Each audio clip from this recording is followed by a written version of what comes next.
Welcome to Innovation and Leadership. I'm Jess Larsen. On this episode, we get to have my new friend, Alastair Callender. He is with Moravia, both on the charter side of yachts, yacht brokerage, other things.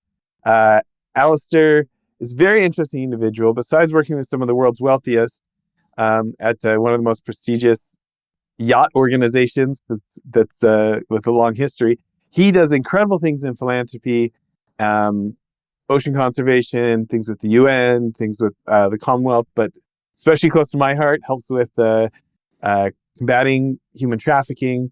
We've got a lot of fun things to talk about today. Alastair, what did I miss in the intro? Thanks, Jess. Firstly, thank you for having me today. Great to see you again. It's an honor to be asked to join you on your podcast, and look forward to delving into a few of my passions, and look forward to exploring a little bit about how I can help you and your network. Yeah, well, let's start with this. A lot of people will be listening to this on audio, not watching. Your background there, the yacht over your right-hand shoulder. Can you talk about designing this rather unique piece of watercraft? Yeah, thank you. Yeah, so this is 190-foot concept above me. I called her Soliloquy, the super green super yacht.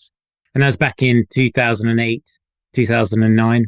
And my background's yacht design. And I set up my first business to try and prove a point to the world. You can have eco luxury. It's no longer an oxymoron.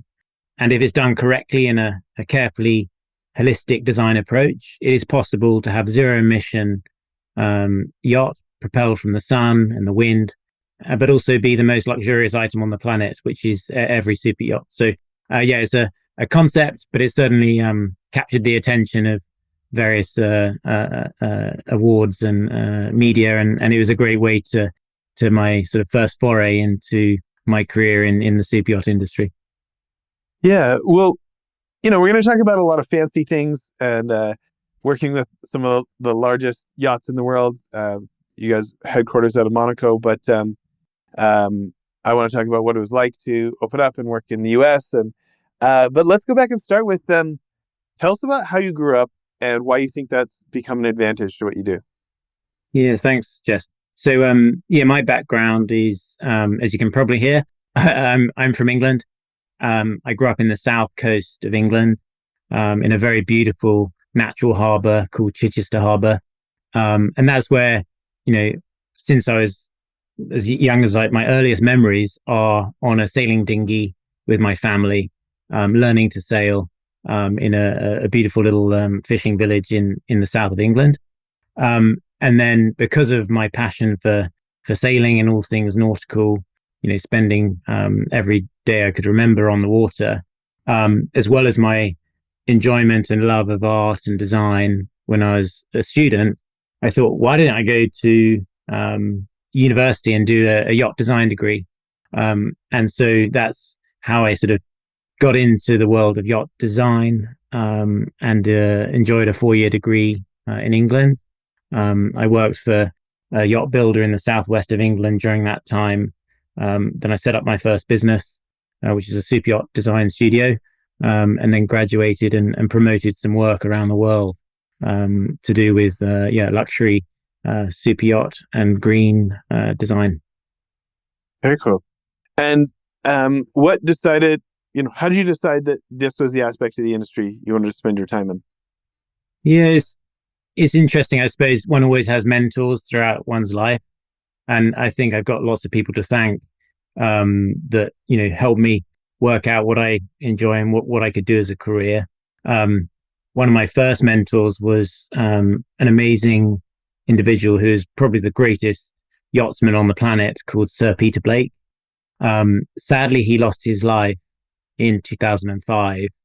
But prior to that, when I was a little boy, he taught me how to race sailing dinghies in the south of England at this same sailing club. But then after his professional yachting career, winning the America's Cup, which is like the Formula One of yachting, for New Zealand a few times, he then did a lot of ocean conservation and sustainable work around the world, because he had seen how the oceans were changing during his career out doing circumnavigations of the globe. And so as an early mentor of mine, he really like shone a light on what is, ocean conservation and the importance of sustainability. And Sir Peter Blake said, we should not simply condemn, we should try and find solutions to, massive problems. And so that's what helped inspire me to do my design concept of a super green super yacht. And so certainly I've got him to thank. And one of the reasons I got into yachting and yacht design and the yacht industry is thanks to one of my early mentors, which was Sir Peter Blake. Very cool. I grew up in landlocked Western Canada, into my snowboarding and these kind of things, right? But here just a week ago, I was at the Sail GP race in LA, and a guy that I do run a mini series on this podcast with, Dr. Greg Bailey, bought the Canadian Sail GP team from Larry Ellison, and they won the LA Grand Prix. Oh, and right. It was like, it's the first time they won. It was fun. It was crazy. I was excited. But I got to meet Sir Ben Ainsley, who, is one, I think he's the most, I don't know, is he top sailor in the world because of all the Olympics and America's Cup stuff, right? Yes, he's won lots of golds for Great Britain from his early days in the laser class right through to the fin class and all the Olympics. He's one of our most decorated British Olympians ever. Yeah. Yeah. So anyways, he agreed to come on the podcast. So I'm excited. Oh, great. Yeah. It'd be fun. Yeah, he's certainly our greatest sailor. And he did a America's Cup campaign for us last year, and they did fantastically well to get through to the finals. Amazing. So for most of us, seeing the super yachts on social media or YouTube, things like this, so often it's just like it's viewed from afar. And I think a lot of society who isn't in the space doesn't really get to dig in. Help us understand what's coming in the next couple of years. What's changing about the world's largest yachts these days? Whether it's the industry, whether it's the boat, whether it's the client. Yeah. So certainly as a whole, the industry is in a good place. There's lots of charter vacation activity that typically fuels the sort of path forward for the ownership side of things. And so, it's certainly right now, I've never had a busier start to any year of my career when it comes to yacht charter vacation demand. And that means it's a healthy industry. And that does lead to, good, strong, positive signs for yacht sales and purchase. Overall, perhaps the industry's corrected a bit. It needed to after the heights of COVID unlocking and people wanting to do their bucket list trips and, carpe diem, seize the day, buy a yacht and be in the safety of your own bubble with your own family and loved ones. So that's why we saw, yachting on steroids. But certainly now it's in a good spot. There's great yachts, both on the sales and the charter vacation market. There's quite a lead time to get yachts built and delivered. So the demand is up there, and it's been a very positive couple of years, and I cautiously optimistic that 2025 is looking healthy and looking positive. Yeah. So can you talk a little bit about the history of Moravia, the parent company, how that's an advantage to you, and then also how things might be a little different here if you're working in North America? Yeah, thank you. So yes, I work for a company called Moravia Yachting. We're one of the oldest yacht brokerage houses in the world. We've been headquartered out of Monaco since 1962, and we're very much on the sort of boutique end of the market. We're not the largest and the loudest company. We're a company that loves to super serve our clients. We don't need thousands of clients, but we have some of the most extraordinary clients on the planet that we have the privilege of advising and looking after as a independent yacht brokerage house. And in 2020, the owners of the business approached me and said, would you like to launch the Americas region for Moravia Yachting? So it was a terrific opportunity. I'd already been in the States for about probably 12 or 13 years by then. And so I know the market well, and was excited to have that opportunity. So yeah, now we have a presence here in the US. We have an office in Fort Lauderdale, West Palm Beach, and we're sort of growing organically. And to answer the other part of that question, Moravia Yachting does yacht vacations from the price point of a ski trip up to $4 million a week on the world's largest yacht. And on the sales and purchase side, from a couple of million to several hundred million euros or dollars. And our parent company is Hill Robinson. Hill Robinson are about a 24-year-old company. They're the world leader in independent yacht management. And so as an analogy, I always say it's a bit like property management for yachts. And so our company look after anything related to the ownership side of a yacht. So that's crew recruitment, safety, security, maintenance, refit project management, new build project management, fiscal, provisioning. It's extraordinary. It's an amazing organization with a huge reach globally. And we look after about 100 super yachts. From the very largest in the world down to about 100 feet or so. It's a unique structure where Moravia Yachting sits within the wider Hill Robinson group. And we've got that ladder of knowledge for whenever a client comes to me and says, Alastair, I'm interested in purchasing, let's say, a 150-foot yacht. What's it going to cost me? And so I can then lean on my experts in our company, in the Hill Robinson team, and they can provide exact case studies for what does it cost you, not just year one, but year 1 through 5, or 10. It really is a depth of knowledge that is unrivaled, and it's fantastic to have to offer our clients on both the charter and sales side through the Hill Robinson group. Yeah. Let's talk about the business. When you think about, and let's talk on the broker side for selling, some of the world's largest yachts. This is a clientele that expects a certain level of service, that maybe feels entitled to change their mind sometimes, that doesn't always act or react like your average customer. I would love to talk about your philosophy of serving the ultra high net worth and some of the rookie mistakes that you see others make.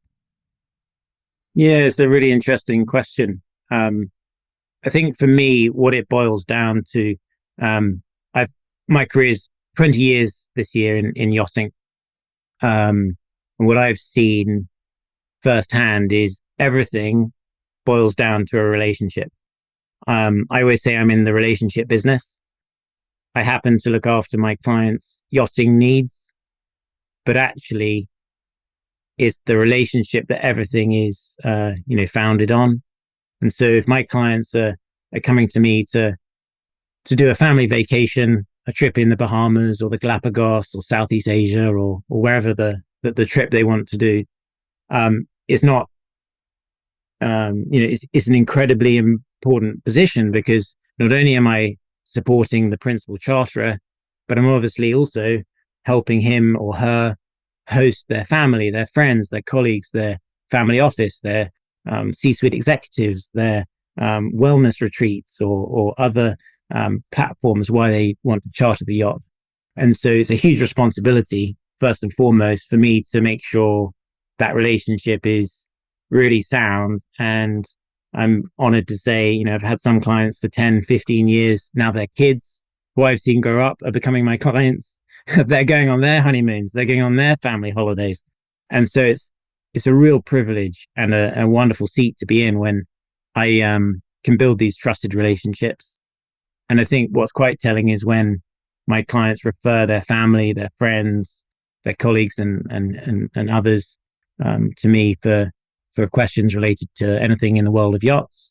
But also now my clients come to me for more and more things completely not related to yachting. They say, do you know a guy in super prime real estate or private aviation or wealth management or all these other things? And so I can help add value, hopefully, and certainly make sure they're going to get looked after by someone who's also going to provide an exceptional level of service that I know and can trust to help streamline and fast track those sorts of questions. So yeah, for me, it boils down to relationship. Yeah. When you think of some of the rookie mistakes people make, um, maybe entering this world, or folks who have managed to survive in it but don't have the reputation that they'd probably prefer to have, things like that. What do you think are some of the mistakes that people have dealing with ultra net worth, or I mean royalty, right? People like this. Yeah, I think it's a interesting question. I think perhaps not asking the right questions and not providing a tailor-made level of service. And so, in my opinion, in my world, the more tailored you can make something, far more personalized and curated and ultimately enjoyable the experience will be for the client. And so it's the opposite of cookie cutter. It's the opposite of a production line. It is 100% clean canvas. Really, let's get down to the detail of what does the human being, the person, the principal client, the owner ultimately want to achieve from the charter or the purchase or the sale or the new build or all these other elements to yachting. And and I can safely say, I've never done two yacht charter vacations the same. You just you get to know the person first, and then you curate and tailor everything around them like a bespoke suit. And I think that's probably an error that I've seen, is where too quickly, too fast, it's like copy and paste. And sure enough, it's not to the level of service that I know I provide. And I hate to see it when things fall short and they're not provided to that level for the yachting enthusiast who ultimately deserves the very highest level. What are a couple examples of questions that maybe somebody not as accomplished in the space are forgetting to ask, or that people new to yachting are not even realizing that they should be thinking about? Wow, yeah, great question. I think first of all, ask for a referral of a trusted independent advisor. Um, don't ever go straight to, for example, if you're going to buy a yacht, I'd recommend you don't directly go straight to the source. I'd always say talk to an advisor first, because who's to say that that yacht or that product is correct for them and their family and their purpose. It's important to have the conversation around, how many people are going to be on board? Where are you going to do your cruising? Is it global circumnavigation? Is it going to the polar regions? Do you need an ice class hull? Is it these amenities or those amenities? Do you need 3 cabins or 20 cabins? Do you need the helipad? Do you need the hammam, the sauna, and the masseuse? Uh, you know, do you need a private doctor and surgery on board? Do you need a garage full of toys, or are you looking to do coastal hopping and cruising?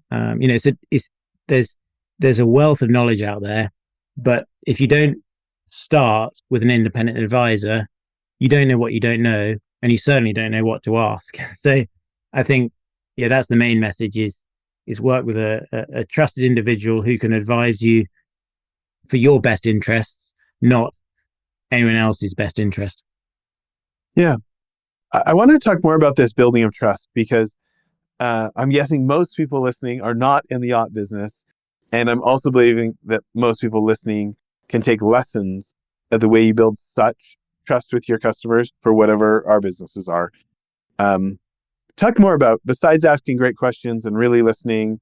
I'm just reading between the lines, and it sounds like you spend significant time thinking about the answers, trying to be creative about tailoring and helping them feel special. What else would you add to that? Yeah, I think sort of what's the objective and what's the end goal for the client? Is it to host their kids, grandkids, great grandkids on their yacht? Is it to have a second home on the sea? Is it to circumnavigate the globe, find new species of fish, explore the depths of the ocean, or go heli skiing? Um, it's it's finding out what the objective and the desires of the principal is, and then trying to then best advise and find the most appropriate tailor-made solution to that. And certainly one box never ticks all the boxes. One result never ticks all the boxes. It has to be a sort of comprehensive overview. And that's where I love to bring in my colleagues on the yacht management side who can advise when it comes to the ownership of yachts. But certainly I think if you can get under the initial sort of idea and look at what depths and layers there are to the reason for the yacht ownership, and it could be as fun as I want a platform to watch the Monaco Grand Prix from. It doesn't have to be always global circumnavigation and explorer yachts. There are so many different yachts on the market, like the automotive industry. You could have a Ferrari to get yourself from A to B as fast as possible, or you could have a one of those sort of land yachts that you can go cruising and have all your amenities on board and everything in between. In terms of size and range and distance and luxury. You can have a Honda Accord, or you could have a Rolls Royce or a bespoke Rolls Royce in terms of quality of yachts as well. So lots of conversations ultimately, and trying to have that sort of FaceTime. I'll fly anywhere on the planet for an important face-to-face meeting with a client, because I believe there's a huge amount of importance to sit down with the individual and really get to learn what they want to achieve and what their objectives are. Yeah, there's this great book called Humble Inquiry by a MIT professor named Edgar Schein. I think it's like the most sophisticated thing ever written about questions. And as you're talking, I'm thinking about like what a service it is to be able to help a client define what they want and peel the onion and get to the deeper layers themselves. And yet how that can be a little bit of a funny thing, especially for somebody who's maybe very high profile, ultra wealthy, used to being in charge. People are looking to for the answers. And the idea of like helping them recognize they haven't fully fleshed out this idea without losing face, without feeling sheepish that they should have known that, or this idea of like educating them while respecting them, and helping them to recognize things they misunderstood without embarrassing them. And can you talk about that process? Yeah, a little bit, certainly. I think for me, it's important that the interest of the client are put first and foremost, and so there's never a stupid question. Every question is important to ask, particularly from someone who's not been through the process before.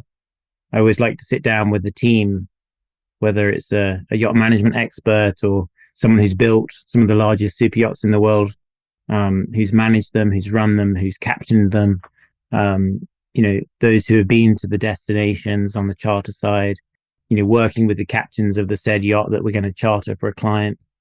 It's going down to the nth degree of detail and trying to make sure everything's correct and exceeding expectations. That's the sort of aim of the game. And certainly, on the new build side, we can look after a client, looking at the specification of a yacht, checking it's not just on budget, but it's also on time and it's to the highest possible quality. And because our team have managed some of the most complex projects ever on the planet about yacht construction, obviously the team can bring that wealth of knowledge with them to the next new build project and help add value and quality to the new building question in favor of and certainly to ultimately provide the client and the customer with the highest possible result. So I don't know if that answered the question, but that's sort of initial thoughts. Yeah. Yeah. Well, I want to switch gears. I want to talk about philanthropy and how, for so many people, it's a little bit more like wallpaper. It's like it's almost more like a marketing gimmick. Oh, we do this philanthropy stuff too. And for you, like just the volume of it that you do and how much of it you do leads me to believe that that is not the case for you. That this is, I mean, everybody cares, but then some people put their time where their mouth is. Some people put their money where their mouth is. You know, everyone would say they care, but not everyone makes the sacrifices or is willing to use up some of their social capital. Can you talk a little bit about your passion for philanthropy and why it's fun for you? Yeah, thank you, Jess. You're right. It's one of my passions. So I think since I was, a little boy, I've always been charitable or enjoyed, supporting various charities through the years.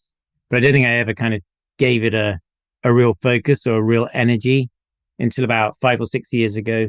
I had the privilege and honor to be invited to one of my mentors' private island in the Caribbean.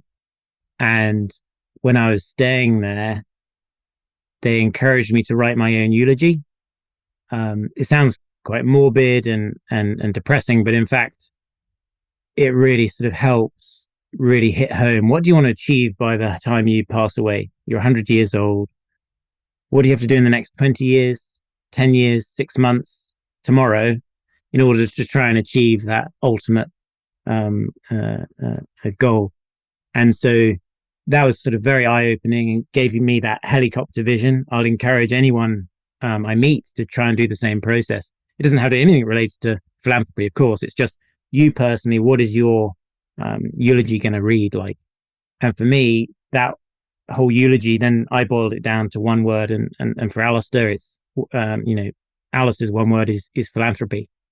And so then we were sitting and chatting and saying, well, if my why in life is philanthropy, how do I combine that with the day job, if you like, with 20 years of yachting expertise and experience, and back to that word, relationships? And then it occurred to us that why don't I combine those trusted relationships in yachting that I've had the privilege of getting to grow over the years, whether it's a charter vacation client, a yacht owner, a yacht enthusiast. Why don't I combine those trusted relationships with my passion for philanthropy and just simply join the dot? And so since then, it's been a really fun process where I love to host carefully, really curated events on some of our yachts in our fleet. For those watching, there's a yacht behind me here, a 213-foot yacht. And a couple of years ago, I hosted an event for one of the charities that I advise. I'm the exclusive yachting partner to the Queen's Commonwealth Trust in London. They do extraordinary work around the Commonwealth, around the world. And one of their, two of their charities were represented that night. They were flown in from Zambia and from Kenya. And one quick story is relevant to your listeners, I think, where one of my passions is trying to help end human trafficking. And so this charity that was selected was flown to the yacht to come and talk to a room full of yachting enthusiasts, the ultra high net worth individuals that I'd built relationships with, to learn and hear from an extraordinary young social entrepreneur. She has founded an extraordinary charity in Zambia, which is being supported by the Queen's Commonwealth Trust. And her charity so far has saved 13,000 kids from being trafficked. Incredible. It gives me goosebumps every time I even, say that out loud. And what's extraordinarily harrowing is that she was trafficked by her own father. She then escaped. She was then brought up by her grandmother, but then went on to do the most wonderful good to save 13,000 others from that hell. And as you can Do you imagine. remember do you remember their website by chance? Or Yeah, let me share it with you, and maybe it can go into the podcast links. great. Um, and and certainly for me, those are the moments where I love what I do. Is when I can connect the dots, and then sure enough, thousands of lives are going to be saved, enhanced, um, all these other good results from simply Alistair connecting people to extraordinary charities. And the list goes on. I love to host curated luncheons at the United Nations in New York, in aid of my role as an advisor to the United Nations Foundation. They're doing great work to help with healthcare, healthcare black holes, and finding healthcare for children refugees in the most remote parts of the globe. They send drones up to cliff top, mountainous areas that would otherwise never see healthcare, let alone get the right medicine into the arms of babies. It's those types of things where I love to host events where, again, my clients are not only very successful often, but they're also extraordinarily generous. Many of them always want to remain anonymous, and they want to give. And I now have a reason to help by joining those dots, thanks to my mentor, and helping to try and transform as many lives as I can to be remembered in my eulogy. I want to talk about this because many of us who have ultra high net worth clients can see that opportunity, and yet there can be a trepidation of, I don't want to cross lines. I don't want to, I've got the day job. I don't want to jeopardize anything over here by asking them for money for something else. Or I just don't even want to potentially risk damaging the relationship because does it feel like I'm showing up and asking for money? And what if this isn't the cause they're interested in? When you think about navigating that of being a little bit bold for good, and yet in a way that is not jeopardizing a relationship, in a way that is sensitive to, this might not be somebody's calling. Like, this isn't the issue that they are feeling passionate about. When you think about presenting it, how you do it, introducing it instead of a hard sell, things like this. Can you talk about some of the techniques that have been successful for you to be able to start those conversations with a new client that you haven't had them with before? Yes, thanks. Great question. I've never been asked that. I don't think I've got like a bullet point list, but certainly for me, it's again back to that word of relationships. I'll only ever discuss anything for that matter if I believe it's appropriate, and if I believe it's whom I'm speaking with is relevant and important to them. But again, as you build relationships with people over years, you get to know what their other passions are, not just yachting. They might like going skiing or go on a safari or have grandkids, or their 50th wedding anniversary is next year. There's lots of things that you pick up just in conversation, whether it's at lunch in their home or their yacht or their office or wherever. And then I suppose organically, the other day, one of my clients told me I'm a super connector, where I love to connect the dot for the benefit of all, like an omni-win, where if I can connect this client to this client who would otherwise never meet, that's an omni-win, because then they're going to go off and do wonderful things together. Maybe non-profit, philanthropy, wonderful things. Maybe for-profit and help with all their other, businesses and be a force for good in that way. And so I think ultimately it comes down to that conversation, that relationship, and very carefully, planting the seed in conversation of, if I pick up that they have their own family foundation or they like to support an ocean conservation charity, well, I'd love to then invite them to one of the other ocean conservation charities I've supported for 16 years. I've currently got a yacht for sale that we've had conversations with the owner.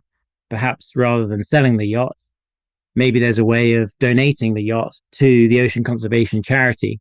And now I'm seeing my passions literally overlap, where the full value of the yacht then goes to the charity and they can generate extraordinary revenue for 3 years. So there's lots of conversations I'm having.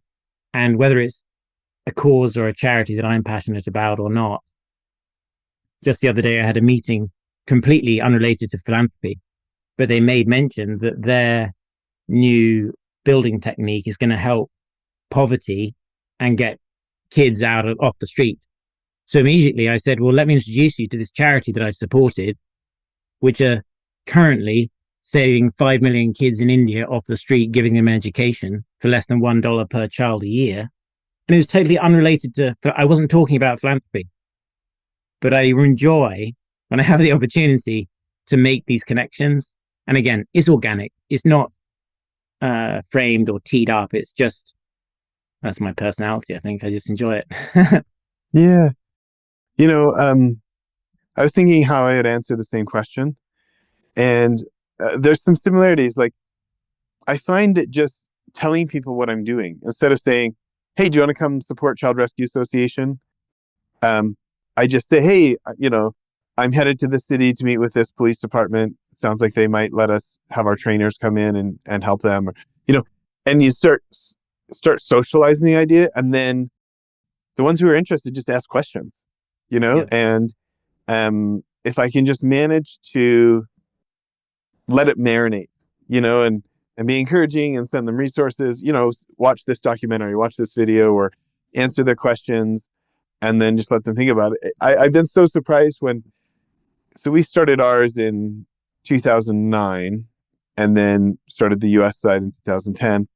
And people that I haven't seen for 9 years or something, like oftentimes their first question will be, hey, are you still doing that counter child trafficking thing? What's going on with your child rescue stuff? And it's funny to me, sometimes how much it has stuck in people's minds. I'll say another one for me too is, it's kind of a filter.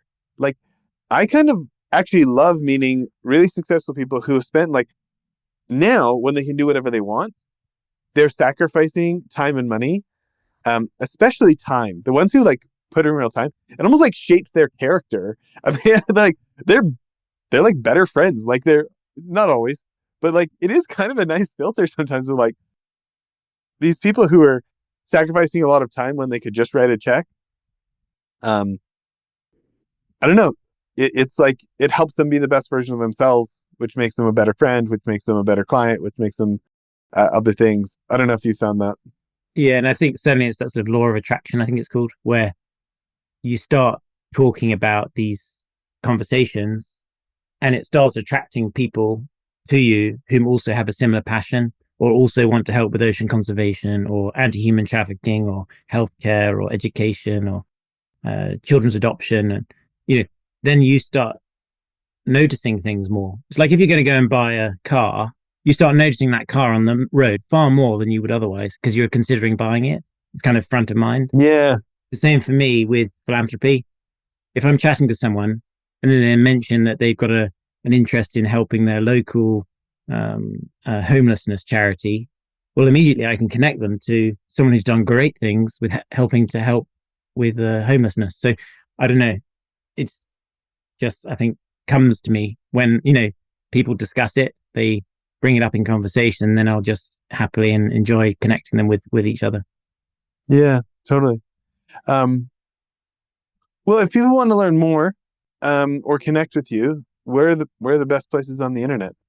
Yeah, thanks, Jess. No, I'd love to connect and love to advise anyone, both on the sort of philanthropic side, if I can connect you to any of the young social entrepreneurs around the world that are doing extraordinary good, saving and helping thousands of lives. And it's not just that life, it's that generational effect.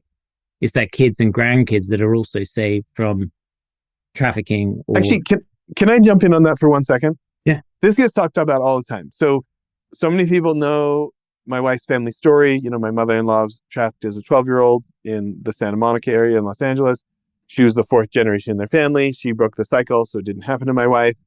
And my wife talks about this all the time because we go to these charity things and my wife kind of hates it when people are like, you're so amazing. She's like, no, I'm not. My mom was. I'm just the beneficiary. And now we're trying to enhance it. Now we're trying to have this happen for more people. Basically give the help to people that my mom didn't get. Okay. And she had to get out herself. But my wife consistently talks about the lives of our children, the lives of her children versus the lives of her grandmas for essentially 100 years over 4 generations, right? The And it is massive. I mean, it's so night and day when we go places and people find out that, my wife grew up basically in like the hood. Okay. And it like literally doesn't compute. They're like, hold on, like it is every time that people say things like discouraging things like leopards can't change their spots, or sometimes you've heard that terrible term when people call them throwaway kids, which I just don't even think should exist, right? And these people who say like they have this sense of like, well, they're like basically permanently broken, like whether they say it on their outside voice or it's just their attitude. And it's so fun for me to get to say like, well, you've got an opinion, but I've got proof. My mother-in-law, her kids she's got 2 business owners, prosthodontist, dentist. Her youngest is married with kids. She's got like 11 grandchildren. She went from just horrible, sickening abuse into getting rented out for money for that, to ending up on the street, to then raising dentist business owners, people who have like her children very much have the American dream. And it's not like she doesn't still have PTSD, and some of that gets passed on to like her kids. My wife still has to, deal with the things of being raised by someone who'd been through that much trauma. You know what I mean? Like there's multiple generational effects of the abuse as well. But, just the genuine, true happiness, that's available with somebody breaking the chain.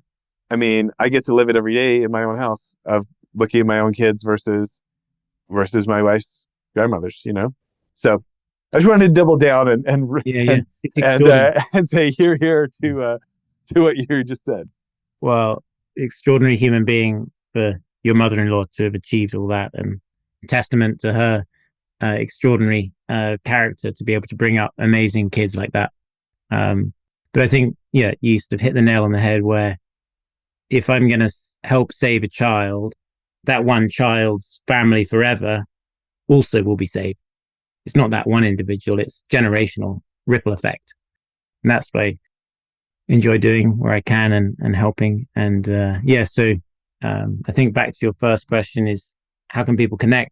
If they'd like to learn about charities I support, love to connect them and see how that could multiply the philanthropy. Would be wonderful.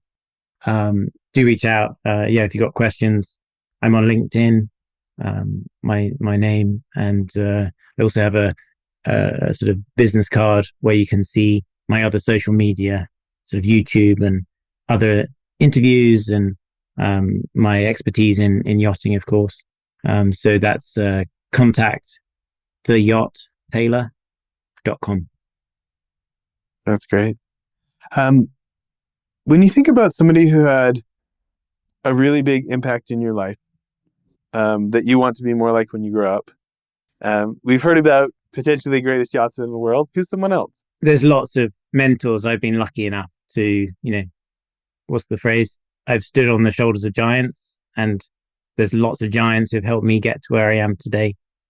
So too many to thank or to mention sort of in person, but certainly it's the mentors throughout my life, whether it's learning to sail, whether it's at university doing a yacht design degree, whether it's the business associates and those that have helped mentor me and help me craft my skills in the yacht industry.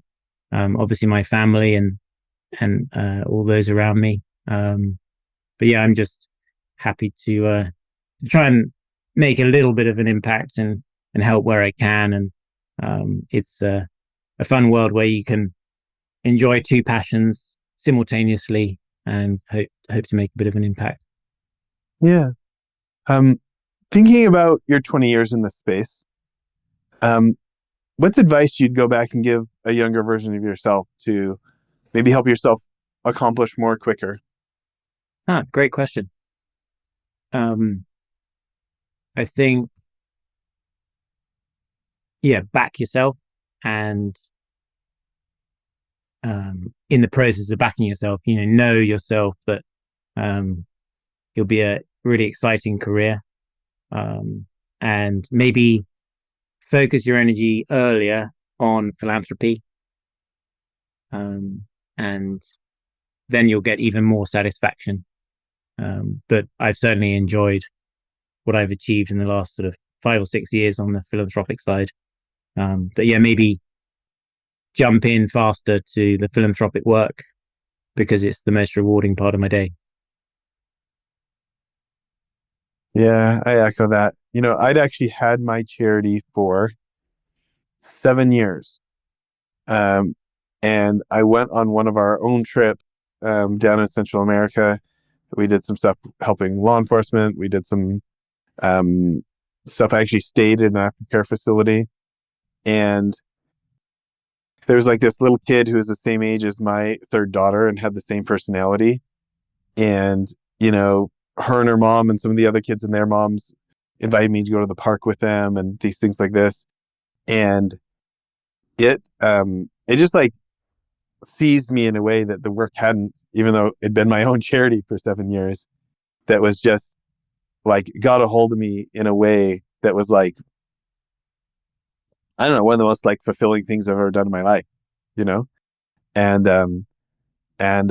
it's funny because before we started the show, I like fast cars and fancy stuff and adrenaline things, and I've been doing action sports my whole life, and you know, rich people and fancy things and all this stuff, and it none of that compared to walking down this dirt street, walking past these huts with like a corrugated tin roof, and these like true genuine poverty, and realizing like, oh, well, when Westerners show up here with $3,000 to rent kids for a weekend, and the cops are only getting paid, I think I calculated it was like $2.16 an hour. You know, no wonder it's such a vulnerable community. The cops are vulnerable to corruption. There's just so many opportunities for kids to not grow up with safety, and then seeing how happy this little girl was who had been through really, really tough things. And just kind of the optimism that as terrible as these issues are, make me cry, that everybody gets second chances in life. And it's not like she won't have struggles and things she'll likely work through for the rest of her life. But she could also have just like sheer joy, and was having just as good time as my kid, that I lived with. And it's funny how much better it was than doing fancy things with fancy people. Yeah. Even though I still like that stuff, Yeah. No, it's the most rewarding part of my day is when I can connect and when I can help and support different causes and organizations. Yeah. Yeah. Well, thank you again for your time today. This has been fun. My pleasure. Thank you so much for asking me. I really enjoyed our conversation and getting to know you a little bit better. And look forward to supporting you and your charity and foundation and others in the future. Thanks so much. Bye, everyone.